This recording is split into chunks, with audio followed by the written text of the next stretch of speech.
और ये बाप रे बोलेरो है यार। मुंबई में अगर देखेंगे तो अगर जब जहाज लैंड करने वाली होती है, एक से एक बिल्डिंग दिखेगी, एक से अरबों खरबों की बिल्डिंग, उसके बगल में झोपड़पट्टी। ये मुंबई में ऐसा है कि जहां बड़ी बस्ती मिलेगी वहां झोपड़पट्टी भी मिलेगी। दुनिया बड़ी स्लम बस्ती धारावी मुंबई में करोड़ों का बिजनेस होता है धारावी में, करोड़ों का। जितनी फैक्ट्रीज है, जैसे कोई कंपनी, जो कोई बढ़िया कंपनी है शर्ट बनाती है, तो बटन कहीं ना कहीं लगवाई धारावी में दे दी, भैया तुम इसका बटन लगा के दे देना। उसमें छोटे छोटे बिजनेस है जो सप्लाई चेन में बहुत हेल्प करते हैं, तो काफी बिजनेस है वहां। तो मुंबई डेवलप भी है, समुंदर से घिरा हुआ है मुंबई। अब मुंबई की ओर उधर से नहीं, पहले इधर से स्टार्ट करते हैं। यहां देखिएगा नागपुर। मुंबई में समस्या ये है, मुंबई में ट्रैफिक बड़ी खराब है, सबसे भयानक। बेंगलोर और मुंबई का जाम रुला देता है मुंबई को। दिक्कत यह है कि मुंबई की एक साइड में समुंदर है, उसमें कुछ नहीं कर सकते हैं, अब पिछवा पहाड़ है, तो एक ओर से पहाड़ दाब दिया है, एक ओर से समुंदर, और उसी में डेवलप होना है। इसलिए जितनी बड़ी बड़ी बिल्डिंगें देखेंगे मुंबई में, क्योंकि एक्सपेंशन का ज्यादा जगह नहीं है। और दिल्ली में गवर्नमेंट कहती है कि ज्यादा ऊंचा नहीं ले जाने देंगे तुमको, क्योंकि ज्यादा ऊंचा ले जाओगे तो एक ही जगह लोग सिमट जाएंगे। चौड़ा होने दो, ताकि हरियाणा, राजस्थान, मध्य प्रदेश के अगल बगल का भी एरिया आए। यहाँ पर ट्विन टावर जो गिराया गया था ना, वो लंबाई की वजह से नहीं गिराया गया था, उसमें नॉर्म्स पूरे नहीं हुए थे, उसमें नॉर्म्स नहीं पूरे हुए। एक बार हम पॉलिटी का क्लास पढ़ा रहे थे, तो उसमें हम लड़कों को समझाए थे, उस समय ये बिल्डिंग गिरने वाली नहीं थी, उसकी 1 साल बाद बिल्डिंग गिरा दिया उस चीजों को। भाई केस चल रहा था लंबा यहां पर, उस समय हम उस बिल्डिंग को बोल दिए थे दिल्ली में है, एक्चुअली वो नोएडा में है, तो बहुत दूरी नहीं है, वहां से 10 किलोमीटर दिल्ली है, तो अमूमन किसी को दिल्ली। तो अभी क्या है कि वो बिल्डिंग गिर गया, तो लोगों को हाईलाइट हो गया, अरे भैया गिर गया वहां पे। अब जिस दिन गिरा था हम वहीं पे थे, नहीं हम तो दिल्ली में क्लास, जब गिरा तो देखे कि भैया हमारा जो ऑफिस है ना दिल्ली, जो आप लोग का जहाँ में ऑफिस वगैरह, वहां से पास में ही है वहां पर, तो बड़ा हल्का मजा, इतना भयानक गिराया गया था उस बिल्डिंग को।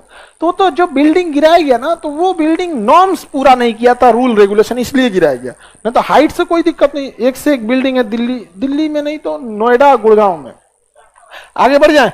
अब देखिए नागपुर भी अलग डेवलप, मुंबई भी अलग डेवलप। इन दोनों शहरों के बीच में आने में लगभग 18 घंटे लगते थे। इन दोनों के बीच बनाया गया एक्सप्रेसवे। क्या बनाया गया? एक्सप्रेसवे। महाराष्ट्र समृद्धि महामार्ग, महाराष्ट्र समृद्धि महामार्ग आज इस दूरी को कम करके आप 8 से 9 घंटे में कवर कर लेते हैं।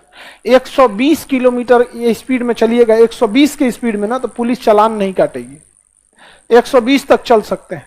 और हमारे यहां गाड़ियों पे लिखा रहता है 40। समझ में गया? स्पीड कितना है? 40। अब वहां पे कितना है? 120। समझ में गया? तो महाराष्ट्र कितना गुना भाग रहा है? 3 गुना। हो गया काम खत्म। हम कहीं भी जा रहे हैं लोग, हम लोग तो, हमारे यहाँ बहुत सारी समस्याएं हैं। और एक्सप्रेसवे से फायदा ये होता है, हाईवे पुराना हो गया, एक्सप्रेसवे में अगर आप एक बार घुस गए तो आप बाहर नहीं निकल पाएंगे कम से कम 30-40 किलोमीटर तक। यानी एक जिला में एक के कोई एंट्री पॉइंट देता है उसमें। हाईवे पे तो कौन बकरी लेके चल आता है, चल चल चल चल, कपड़ा सुखा देता है, बोरा वगैरह सुखा देगा। अब उसमें कैसे आप जा पाइएगा 120 की स्पीड में? पता चला कपड़ा सुखाने वाले को आप तो हिला दिए वो पार।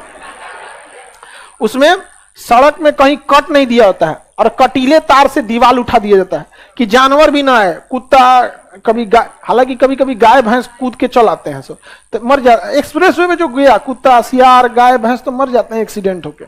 तो एक्सप्रेसवे बहुत जरूरी है। उत्तर प्रदेश में सबसे ज्यादा एक्सप्रेसवे, उत्तर प्रदेश से सबसे ज्यादा एक्सप्रेस है, पूरा इधर से उधर जाए। बिहार में अभी एक्सप्रेसवे नहीं है। एक्सप्रेसवे में होता है कि आप जिस लेन में घुस गए अब निकल नहीं सकते। गलती से अगर आपको मुड़ना था और नहीं मुड़े ना, हो गया 30-40 किलोमीटर काम हो गया, अब आप चलते रहिए। तो वहां 30-40 किलोमीटर पता भी नहीं चलता है। 30-40 किलोमीटर 15-20 मिनट में निकल जाता है धड़ाम से। लेकिन 30-40 किलोमीटर तो आगे ले जाएगा, फिर यू टर्न मार के 30-40 किलोमीटर आइएगा। बहुत लंबा भयानक मारता है एक्सप्रेसवे पर। तो एक्सप्रेसवे बहुत जरूरी है। बिहार में भी एक्सप्रेसवे होना चाहिए। हालांकि औरंगाबाद से जयनगर के बीच में एक्सप्रेसवे बनना प्रस्तावित है। अब ये कितने सालों में बनेगा? 2030-35 तक तो बन ही जाएगा। हाँ बन जाना जी, 35 तक तो बन ही जाएगा। आगे बढ़े।